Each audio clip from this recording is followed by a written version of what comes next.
और चलिए खबरों की शुरुआत करेंगे बात महाकुंभ की, जहां महाकुंभ का 11वां दिन है आज। संगम के स्नान के लिए लोगों की भारी भीड़ नजर आ रही है। सुबह से ही गंगा स्नान कर रहे हैं श्रद्धालु। अब तक तकरीबन 10 करोड़ श्रद्धालु आस्था की डुबकी लगा चुके हैं। मौनी अमावस्या महास्नान की तैयारी में भी प्रशासन जुटा हुआ है। तो ये बड़ी खबर आपको बता दें, महाकुंभ का 11वां दिन है आज, लिहाजा भक्तों की, श्रद्धालुओं की भीड़ यहाँ पर उमड़ती हुई नजर आ रही है। बता दें कि सुबह से ही गंगा स्नान कर रहे हैं श्रद्धालु। करोड़ों की संख्या में लोग यहाँ पर पहुंच रहे हैं। तो दूसरी तरफ दूसरे अमृत स्नान यानी मौनी अमावस्या पर भी महास्नान की तैयारी में प्रशासन जुटा हुआ है। तकरीबन 10 करोड़ श्रद्धालुओं ने अभी तक कुंभ में पहुंचकर स्नान पूजन किया है। तो सुबह से ही गंगा स्नान कर रहे हैं श्रद्धालु। बता दें कि 11वां दिन है कुंभ का आज, लिहाजा 11वें दिन भी लोगों की भीड़ यहाँ पर उमड़ती हुई नजर आ रही है। मौसम हालांकि यहाँ पर थोड़ा खराब जरूर है। सर्दी का सितम लोगों को झेलना पड़ रहा है, लेकिन ये सर्दी का सितम लोगों की आस्था पर भारी नहीं पड़ रहा। और सुबह से ही लोग यहाँ पहुंच रहे हैं, गंगा स्नान कर रहे हैं। और अभी तक कुल 11 दिनों में तकरीबन 10.5 करोड़ श्रद्धालु अभी तक स्नान पूजन कर चुके हैं। मौनी अमावस्या पर भी महास्नान को लेकर, अमृत स्नान को लेकर खास तैयारियां यहाँ पर की जा रही है और प्रशासन की टीम यहाँ पर तैयारियों में जुटी हुई है। तो सुबह से ही गंगा स्नान कर रहे हैं श्रद्धालु। संगम में स्नान के लिए लोगों की भीड़ यहाँ पर उमड़ती हुई नजर आ रही है और अब तक 10 करोड़ श्रद्धालुओं ने भी स्नान पूजन किया है। बता दें कि प्रयागराज में महाकुंभ का 11वां दिन है आज। तो चाहे आम लोग हो, खास लोग हो, सभी यहाँ पर संगम नगरी में पहुंच रहे हैं, स्नान पूजन करते हुए नजर आ रहे हैं। बीते दिनों योगी कैबिनेट की मौजूदगी थी, गौतम अडानी भी यहाँ पर पहुंचे थे, कई बॉलीवुड सेलिब्रिटी भी यहाँ पर एक एक करके पहुंच रहे हैं। और महाकुंभ से इस तरीके की कई तस्वीरें भी निकलकर सामने आ रही है, जहाँ आम से लेकर खास लोग भी यहाँ पुण्य के भागी बनने के लिए पहुंच रहे हैं। सुबह से ही करोड़ों श्रद्धालु यहाँ पर घाटों पर पहुंचकर गंगा स्नान करते हुए नजर आ रहे हैं। दूसरा अमृत स्नान का भी समय आ रहा है। 29 जनवरी को मौनी अमावस्या है और ऐसे में महास्नान की तैयारी में पूरा प्रशासन जुटा हुआ है। लिहाजा मौनी अमावस्या पर भी करोड़ों की संख्या में श्रद्धालु संगम नगरी में पहुंचेंगे, स्नान पूजन करते हुए नजर आएंगे। और ऐसे में अखाड़ों के भी साधु संत यहाँ पर स्नान करते हुए नजर आएंगे। तो प्रशासन की ओर से यहाँ पर तैयारियां भरपूर की जा रही है। प्रशासन की ओर से तैयारियों को और धार दिया जा रहा है और पुख्ता इंतजाम भी प्रशासन की ओर से किए जा रहे हैं। तो महाकुंभ में आज 11वां दिन और 11वें दिन भी श्रद्धालुओं की संख्या यहां पर उमड़ती हुई नजर आ रही है। तो संगम में स्नान के लिए लोगों की भारी भीड़ उमड़ती हुई नजर आ रही है। मौनी अमावस्या जो कि 29 जनवरी को है, दूसरा अमृत स्नान है और लिहाजा अखाड़ों के साधु संत, महामंडलेश्वर सभी यहाँ पर स्नान दान पूजन करने के लिए पहुंचेंगे। तो ऐसे में तैयारियों को और भी ज्यादा धार दिया जा रहा है, तैयारियों को और भी ज्यादा पुख्ता किया जा रहा है। तो प्रशासन की एक पूरी टीम भी यहाँ पर मौजूद है, चाहे सुरक्षा व्यवस्था के लिहाज से हो, श्रद्धालुओं के खान पान को लेकर हो, श्रद्धालुओं के ठहरने को लेकर हो, एक एक व्यवस्था यहाँ पर की गई है। और सुबह से ही गंगा स्नान करते हुए श्रद्धालु नजर आ रहे हैं। तो चाहे आम लोग हो, खास लोग हो, सभी प्रयागराज में लगे कुंभ की ओर रुख कर रहे हैं, गंगा स्नान करते हुए दान पुण्य कर रहे हैं। तो महाकुंभ में यूपी के पहले double decker bus restaurant pumpkin शुरू हो चुका है। सेक्टर 2 में मीडिया सेंटर के पास इस रेस्टोरेंट में आप सात्विक भोजन का आनंद ले सकते हैं। ब्रेकफास्ट, लंच, डिनर में आप यहाँ इंडियन फूड के साथ चाइनीज फूड का भी टेस्ट ले सकते हैं। देखिए,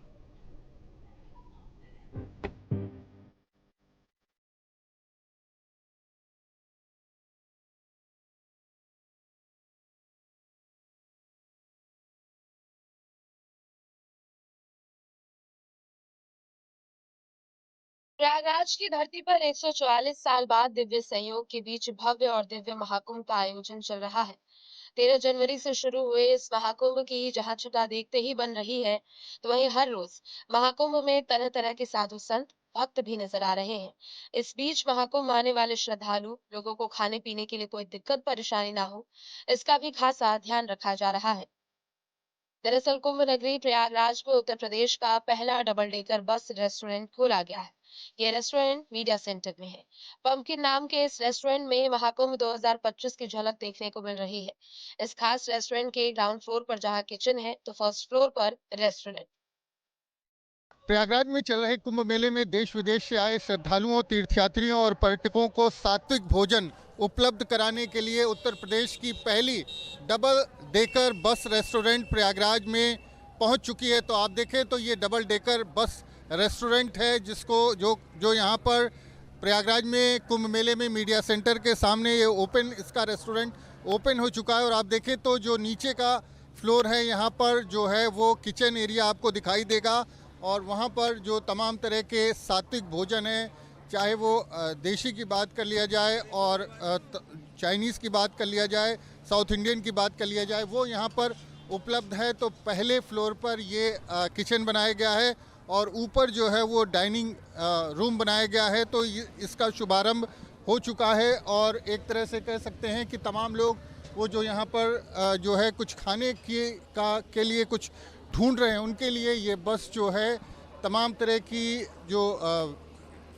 के जो व्यंजन हैं उनको परोसने का काम कर रही है। और यहाँ पर हम आपको इस बस के किचन एरिया के बाद ऊपर लेके चलते हैं, जो डाइनिंग एरिया है वहाँ पर भी आपको तस्वीर दिखाते हैं कि किस तरह से एक बस के अंदर वो तमाम सुविधाएं आपको मिल जाएंगी जो किसी रेस्टोरेंट के अंदर होती है। तो ये बस जो है यहाँ पर पहुँच चुकी है। अगर आप देखें तो यहाँ पर इस बस के अंदर तमाम जो लोग हैं वो बैठ कर के जो यहाँ पर जो तमाम तरह की चीज़ें परोसी जा रही हैं उनका लुत्फ़ ले सकते हैं। और ये पूरा जो ऊपर का फ्लोर है डबल डेकर बस का, वो एक तरह से डाइनिंग एरिया जो है वो उसको बनाया गया है। और इसके अलावा जो लोग हैं यहाँ पर लगातार पहुँच रहे हैं, और जिस तरह से जो यहाँ आने वाले तीर्थयात्री, पर्यटक और श्रद्धालु हैं, कई बार उनकी ये शिकायत होती थी कि उन्हें कुछ अच्छा खाने को नहीं मिलता है, लेकिन इस बस में आपको हर वो चीज़ मिल जाएगी जो किसी आम रेस्टोरेंट में उपलब्ध होती है। साथ ही तमाम तरह की थाली भी यहाँ पर उपलब्ध है। तो कह सकते हैं कि जो लोग यहाँ पर कुंभ मेला में आ रहे हैं उनके लिए ये बस यहाँ पर उपलब्ध है। वहीं इस डबल डेकर बस रेस्टोरेंट में एक साथ 25 लोग बैठकर बिना लहसुन प्याज का शुद्ध शाकाहारी और सात्विक भोजन का आनंद ले सकते हैं। लेकिन बिना लहसुन प्याज के व्यंजन के जायके में कोई कमी न रहे, इसका भी खासा ध्यान रखा जा रहा है। साथ ही नॉर्थ इंडियन के साथ साउथ इंडियन समेत कई फूड यहाँ ऑन डिमांड है। इस बीच मीडिया सेंटर में बने इस फूड कोर्ट में अपने पसंदीदा जायके का टेस्ट लेने के लिए हर कोई बेताब है। किस तरह की चीज़ें हैं आपके? हमारे पास साउथ इंडियन है, नॉर्थ इंडियन है, और ब्रेकफास्ट पर सारा नॉर्थ इंडियन हमारे पास रहता है सैंडविच के साथ में। तो हमारे पास टोटल हमारे पास सभी कुछ है जो कि हो सकता है एक नॉर्मल रेस्टोरेंट में। नॉर्मल रेस्टोरेंट में ही कहा जा रहा है कि सात्विक जो भोजन है वो यहाँ पे उपलब्ध, विदाउट प्याज और लहसुन के हम लोग खाना बना रहे हैं। प्याज और लहसुन भी नहीं है। क्या क्या आपका मेनू में क्या? छोला भटूरा है हमारे पास मेन, फ्राइड राइस है, चिली पनीर है, ये सब सारा आइटम है, हर तरह की चीज़ें हैं। और कॉस्ट की बात करें? कॉस्ट की बात करें तो सर इकोनॉमिकल भी रेट है, कोई बहुत हाई फाई नहीं है रेट्स, बट हमारा क्वालिटी ऑसम है। क्वालिटी ऑसम है हमारा, क्वालिटी ऑसम जी जी, और प्राइस उसके हिसाब से बहुत कम है, हमने बहुत मिनिमम रख के चले। ये यहाँ पर श्रद्धालु आ रहे हैं, वो कोई बहुत अच्छी इकोनॉमिक कंडीशन का भी है, कोई लोअर इकोनॉमिक कंडीशन का भी है, तो हम सबका ध्यान रखे हुए कार। आपने ये भी लिखा हुआ है कि उत्तर प्रदेश की पहली डबल डेकर बस रेस्टोरेंट है। जी जी, पहली डबल डेकर बस है उत्तर प्रदेश में, और नहीं है कोई जिसमें नीचे कुकिंग हो रही हो और ऊपर फूड बैठने का इंतजाम हो, ऐसा। और क्या खूबी है इसकी? सर ये 2 पीसेस में है आप अपनी बस, ये दोनों जब ट्रांसपोर्ट करते हैं तो 2 अलग अलग पार्ट्स में आती हैं ट्रकों में ला करके, तो उसको यहाँ पे असेंबल करते हैं। उसके बाद इसका नीचे सारा कुछ अरेंजमेंट होता है और फिर इसमें कुकिंग शुरू होती है। तब इसके बाद हम जहाँ शिफ्ट करेंगे वहाँ पे भी हमको ऐसे लेके जाना पड़ेगा। तो डबल डेकर ये जो बस है ये 2 पीस में यहाँ पर आई थी और इसको असेंबल किया गया है। और जिस तरह से बता रहे हैं कि जो तमाम तरह की चीज़ें हैं उनके रेट जो है बहुत सामान्य तौर पर रखे गए हैं, ताकि जो कुंभ मेले में आने वाले तीर्थयात्री हैं, पर्यटक हैं, श्रद्धालु हैं, उनको किसी तरह की मुश्किल ना हो। और यहाँ पर वो तमाम आपको खाने पीने का सामान मिल जाएगा जो आमतौर पर किसी रेस्टोरेंट में उपलब्ध होता है। और ये पहली उत्तर प्रदेश की पहली ऐसी बस है जिसमें रेस्टोरेंट, डबल डेकर बस है जो रेस्टोरेंट के रूप में यहाँ पर प्रयोग में की जा रही है। प्रयागराज से वीडियो जर्नलिस्ट विजेंद्र कुमार के साथ मानवेंद्र प्रताप सिंह, न्यूज़ स्टेट, उत्तर प्रदेश। तो महाकुंभ का 11वां दिन है आज और लिहाजा श्रद्धालुओं की संख्या यहां पर आए दिन बढ़ती ही जा रही है। अब तक तकरीबन 10 करोड़ श्रद्धालुओं ने स्नान पूजन यहां पर किया है और अगले जो दिन शेष यहां पर है महाकुंभ में, ऐसे में हर दिन के हिसाब से देखा जाए तो लगभग 45 करोड़ से भी ज्यादा लोगों के आने की उम्मीद है। और अविनाश हमारे साथ ज्यादा जानकारी अपडेट के लिए जुड़ चुके हैं। अविनाश, आपका रुख करते हुए, कुंभ का 11वां दिन है आज और 11वें दिन भी श्रद्धालुओं की भीड़ यहां पर नजर आ रही है। मौसम का भी यहां पर प्रकोप देखा जा रहा है, लेकिन मौसम के कारण भी लोगों की आस्था कम नहीं हो रही है। कैसी तस्वीरें अभी देखने को मिल रही है? बिल्कुल, देखिए आज 11वां दिन है और आज भी कह सकते हैं कि आस्था का जनसैलाब यहां पर उमड़ा हुआ नजर आ रहा है। अगर सुबह 10 बजे तक की बात करें तो सुबह 10 बजे तक तकरीबन 13 लाख से ज्यादा लोगों ने यहां पर संगम में स्नान किया है। और ये तस्वीर देखिए, ये तस्वीर है संगम क्षेत्र की तस्वीर है, चूंकि यहीं से संगम जाने का रास्ता है। लेकिन देखिए, एक महत्वपूर्ण आपको बात ये बता दें कि आज भी कह सकते हैं कि जिस दिन यहाँ पर आग लगी थी, जो व्यवस्था उस दिन देखने को मिली थी, कुछ वैसे ही तस्वीर यहाँ पर नजर आ रही है। ये देखिए, पूरा जो कुंभ क्षेत्र है वो जाम की समस्या से परेशान है, श्रद्धालुओं को भी दिक्कत हो रही है। और इसके पीछे वजह यह है कि जो तमाम लोग हैं, चूंकि मेला प्रशासन ने पहले ये कहा था कि जिन गाड़ियों पर यहाँ पर प्रवेश करेंगी, लेकिन यहाँ पर आपको 90% वैसी गाड़ियां नजर आएंगी जिन गाड़ियों पर पास नहीं लगा हुआ है। मेला प्रशासन इन गाड़ियों को रोक नहीं रहा है। देखिए, ये एक गाड़ी देखिए, ये राजस्थान से आई हुई गाड़ी है, इस गाड़ी पर कोई पास नहीं है, लेकिन ये गाड़ी पर मेला क्षेत्र में प्रवेश कर गई है। कुछ श्रद्धालु हैं, उनसे बातचीत कर लेते हैं, क्योंकि देखिए बहुत ही अव्यवस्था का आलम यहाँ पर नजर आ रहा है। हालांकि एक महाराज है, इनकी गाड़ी पर पास लगा हुआ है। महाराज, जाम की समस्या बहुत ज्यादा देखी जाती है, क्या कहेंगे, कितनी परेशानी हो रही है? आज जो मेला अधिकारी, मैं उनसे कहना चाहूंगा, ये क्यों पास दिए? कोई मतलब नहीं है, बिना पास की गाड़ी घुसे रही है यहाँ।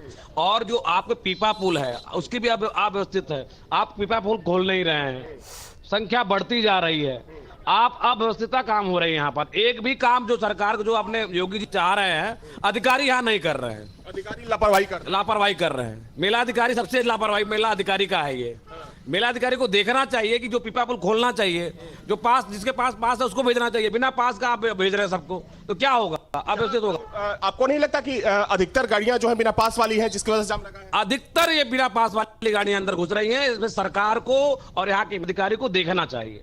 तो देखिए, ये महाराज है अखाड़े से जुड़े हुए, इनका भी साफ तौर पर ये कहना है कि जिन गाड़ियों पर पास लगा हुआ है सिर्फ उन्हीं की एंट्री होनी चाहिए, जिन गाड़ियों पर पास नहीं लगा है उनकी एंट्री यहाँ पर नहीं होनी चाहिए। आप देख सकते हैं कि तमाम ऐसी गाड़ियां हैं जिन गाड़ियों पर कोई पास नहीं लगा हुआ है, लेकिन ये गाड़ियां बिल्कुल। और देखिए, यहाँ पर बड़ी संख्या में श्रद्धालु पहुंच